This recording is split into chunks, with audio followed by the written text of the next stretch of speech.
Motostrada.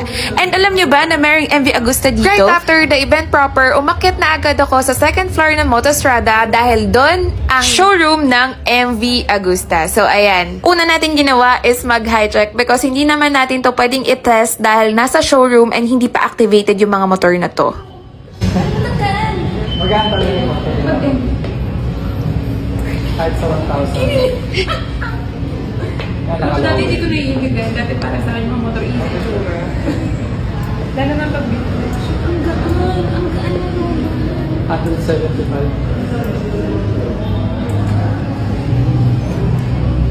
So ayan, isang bata na naman po ang napagbigyan. Kuya, magkano po?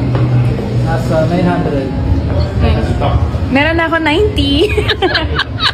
So, kanina may nagtanong sa akin, ano daw yung dream bike ko. So, wala akong masagot kasi wala pa naman akong pera. Pero guys,